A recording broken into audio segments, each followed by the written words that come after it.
La siguiente ciudad en abrazar el Evangelio va a ser Tesalónica. Mirad, en aquel momento Grecia estaba dividida en dos provincias.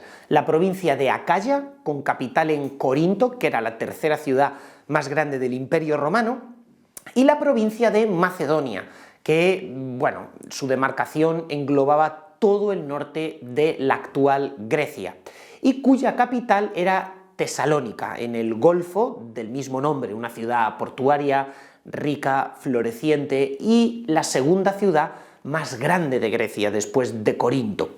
En ese momento pasan allí y visitan una sinagoga local. Ya sabéis cuál es el esquema que siempre San Pablo reproduce en todos los lugares cuando va a evangelizar.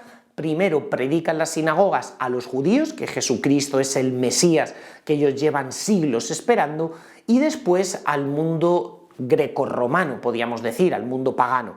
De tal forma que se nos dice en el capítulo 17 de los Hechos de los Apóstoles que, según su costumbre, Pablo entró a donde ellos y durante 3 sábados les habló. Los judíos se reúnen los sábados en la sinagoga, 3 sábados seguidos él dijo la homilía. Dice, partiendo de las Escrituras, abriendo su sentido y exponiendo que el Mesías tenía que padecer y resucitar de entre los muertos. Atención, porque si analizáis despacito estas expresiones, son exactamente las mismas que San Lucas asegura que Jesús hizo con los 2 de Maús. Abrirles el sentido de las Escrituras y explicarles por qué él tenía que padecer, es decir, el escándalo de la cruz, porque no se entiende por qué Jesús tiene que salvarme a través del sufrimiento. Bueno, pues después de estas 3 semanas en las cuales San Pablo reproduce la misma catequesis que Jesús había dado a los de Emaús, dice que algunos de los judíos se convencieron y se juntaron a Pablo y Silas, y una gran muchedumbre de griegos adoraba a Dios. O sea, es curioso, va a evangelizar primero a los judíos y sin embargo quienes se convierten no son los judíos sino los griegos. Claro, es como que yo no controlo el fruto del evangelio, yo predico y de pronto quien creo que está más cercano a la fe, pues a lo mejor continúa con un corazón endurecido, y otra persona que estaba requete fría, pues son los que abrazan el evangelio. Dios actúa así. Y dice, también muchas mujeres de la nobleza, es decir, no solo se convertían al cristianismo pobres o personas de clase social baja, no, de todo. De hecho, es un mito, esto que tantas veces nos han dicho, que los primeros cristianos provenían del mundo de los esclavos, para nada. Ya vimos cómo en el primer viaje apostólico de San Pablo se convierte nada más y nada menos que Sergio Paulo, que era procónsul de Chipre y de una de las familias más importantes de todo el Imperio Romano. Dice, pero los judíos, envidiosos, llevándose a unos cuantos maleantes y gente vagabunda, organizaron una manifestación, es decir, sobornaron a gente para organizar una manifestación contra San Pablo y el resto de apóstoles, evangelizadores que estaban allí.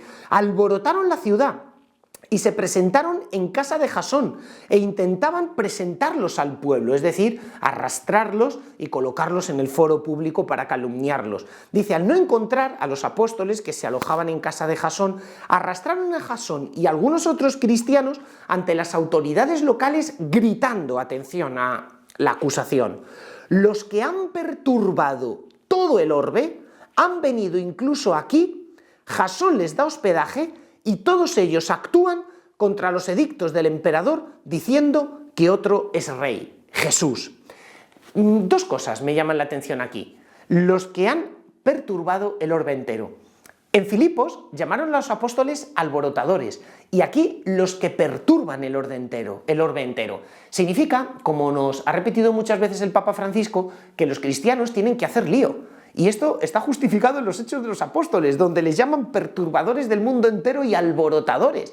¿Por qué? Porque el mundo quiere reprimirte, el mundo quiere silenciarte, el mundo no quiere escuchar el mensaje que tú estás llevando, que es el Evangelio. ¿Por qué? Porque es un mensaje capaz de poner patas arriba al mundo entero. Por eso el mundo se tapa los oídos ante tu testimonio, pero no te debes callar. aunque lancen calumnias contra ti. Fijaos que contra los apóstoles están lanzando la misma calumnia que contra Jesús en su pasión, ¿recordáis? Cuando le dijeron que es que no tenemos más rey que el César, pues aquí está diciendo que otro es rey, Jesús, y que no es rey el César. Se trata de una burda calumnia, porque evidentemente el reino de Jesús es un reino espiritual, no como los reinos de este mundo. Dice, alarmaron a la gente y a las autoridades locales al oír aquello, aunque al recibir fianza de Jasón y de los demás, los soltaron. Enseguida, los hermanos enviaron de noche a Pablo y Silas a Berea.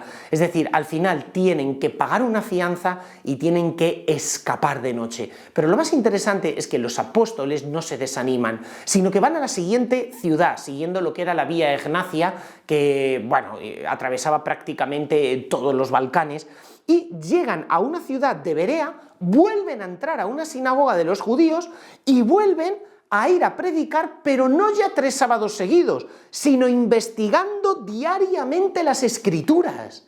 Impresionante. O sea, a los apóstoles la persecución no les limita, todo lo contrario, les estimula. Las dificultades no les hunden, las dificultades les animan. Por eso, querida familia, ¿yo qué hago ante la cruz? ¿Qué hago ante las dificultades? ¿Me dejo encasillar? ¿Me dejo limitar? ¿O escucho la voz del Espíritu Santo que me dice, no tengas miedo, que yo te abro una nueva misión, no te pares?